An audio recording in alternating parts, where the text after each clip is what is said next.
Obviously. Okay, players, it's now that time. Buckle up, because we are taking off down the runway. Here we go with Q1.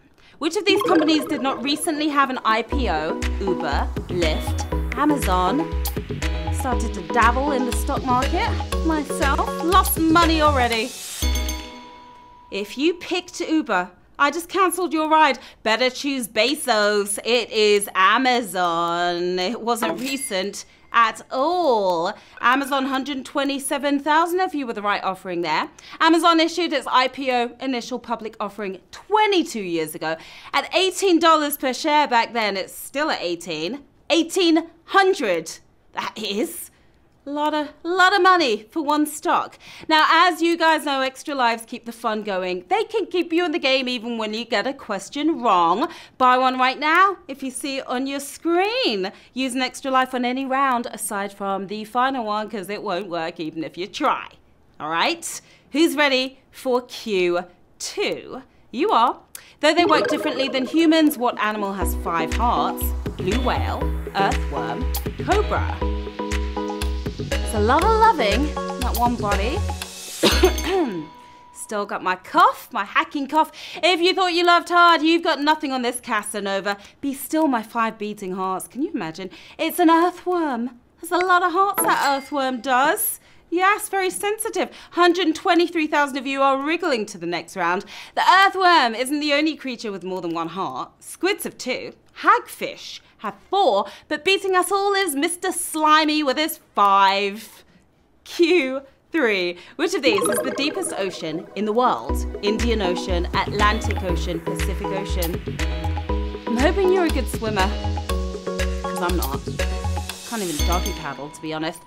A woman's heart is a great ocean of secrets, they told us in Titanic. But what's even deeper still, surf's up, dudes, is the Pacific Ocean is the deepest. 128,000 of you surfing to the next round. The Challenger Deep in the Mariana Trench in the Pacific Ocean is as deep as it gets. Almost 7 miles deep. So who's ready for a swim then?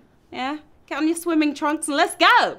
Q4. What is carbon paper typically used for? Diamond polishing, copying text, dating fossils.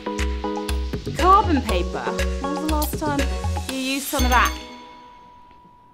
I don't like to date fossils. I like to date humans instead. Now, if you're a Gen Zer, sorry for this savage. Duplicating your answer here is copying text is what we were looking for. 121 or 171,000 of you copycats got that right. You have heard the term carbon copy, right? Where do you think the phrase came from? Carbon paper enjoyed a nice run until it was rendered obsolete by the photocopier. It's rough out there. It really is. Q5, this is going to be fun. Yoknapatawpha County is a fictional location that can be found in which work? The Sound and the Fury, The Call of the Wild, Last of the Mohicans. Can I say it again, please? The Call of the Wild. Made a wrong call. Hold your anger, all right? Because it's The Sound and the Fury, furiously moving forward. 54,000 on this savage question here on Q5. 130,000 players gone. 54,000 of you still in the game. Some of you pretty furious there. The location is inspired by a real county in Mississippi that's a heck of a lot easier to spell and pronounce. Lafayette. I'll avoid saying the other word ever again. Q6. Which of these countries was officially neutral during the entirety of both world wars? Spain, Ireland, Turkey. I'm not getting involved. What they said. Did you tap on Ireland? If so, the luck of the Irish ain't with you tonight. Heading there for my vacay next month, and I can't wait. It's Spain. España. Did you get it right? 6. Oh, this was another savage. Double the savage in tonight's game. Back to back, we're talking. 110,000 of you gone, 67,000 of you are moving on. Ireland was still part of Great Britain during World War I, right? So they were down with the Allies. Spain wanted no parts of either. No, thank you very much. Q7. Cubing the radius and then multiplying by 4/3 of pi calculates the volume of what? Sphere, torus, cone. Well, this is quite a complex formula here, isn't it? And there you wondered how this boring info in geometry class could ever help your life? Well, there you have it. Sphere. The volume of a sphere. 101,000 of you were paying attention in class, weren't you? Why would you ever want to calculate the volume of a sphere, though? Well, just in case you need to fill up a giant inflatable ball or something. I mean, it could happen at any point in time, really, couldn't it? Q8. Which of these words has an anagram that is also its synonym? I, pit, ram. Three of my favourite three-letter words here. I use them all the time. Anyone who tapped ram wasn't armed with the right information. If you went for I, all I can say is yay, because that is correct. I is what we're talking. Oh, are we gonna... That was brutal. Let's just go with brutal on that one, all right? Because we've had worse. 46,000 of you got it correct. I and yay both mean yes, of course. A little slangy, but we can't always speak the Queen's English. It's hard to keep up. Q9. In what country was the man in this photo born? Check him out right there. You've seen him before, haven't you? Was it Mexico, Cuba, or Argentina? Where was this guy born? Seen him around in pop culture as well, pop culture references. Yeah, his face has appeared on t-shirts rocked by some of your favorite rappers, including Jay-Z. But where was this Marxist revolutionary born? Don't cry for me, because it's Argentina. That was a tricky one, but not as tricky as I thought it would be. 29,485 of you are moving on. Che Guevara is his name. The Cuba Revolution was his game, but he was actually birthed in Argentina. A lot of you knew that. Q10. What country has a holiday known as Girls' Day that involves complicated doll displays? Finland, Japan, South Africa.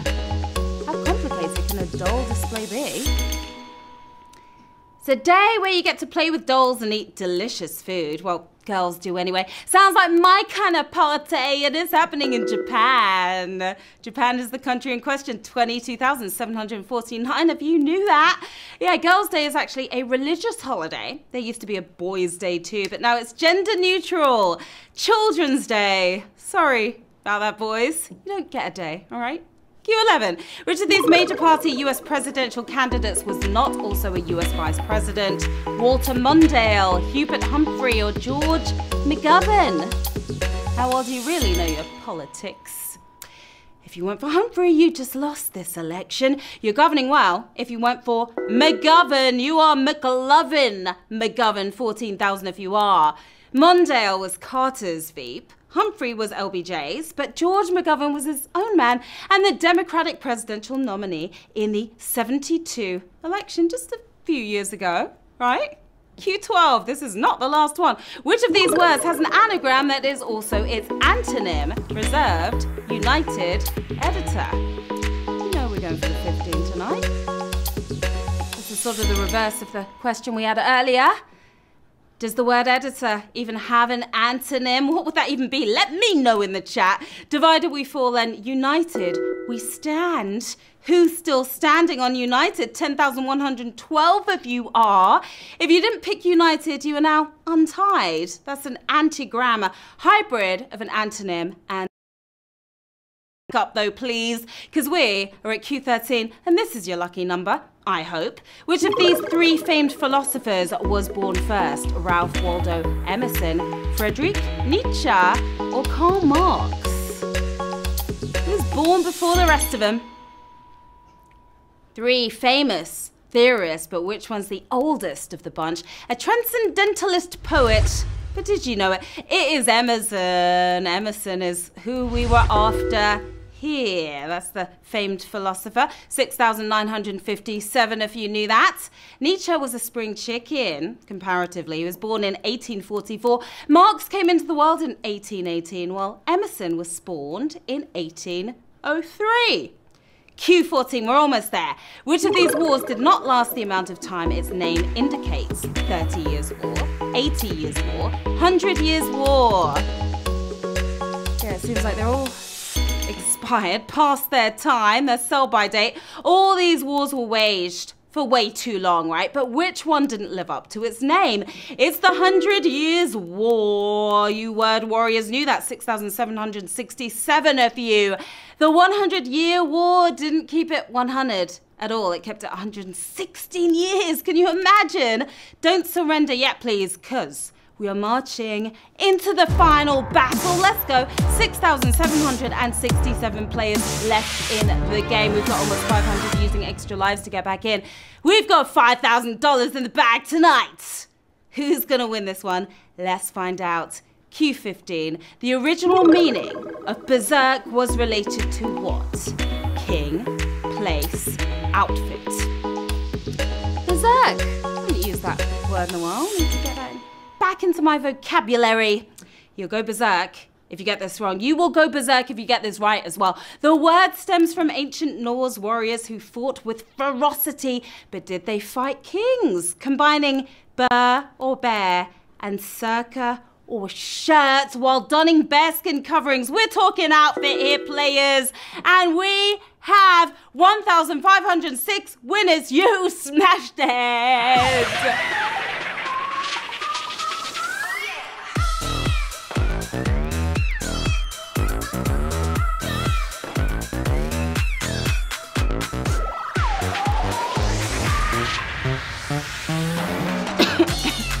Dare I say, that was triple the savage tonight. That was a savage Q15. Congrats to our 1,000.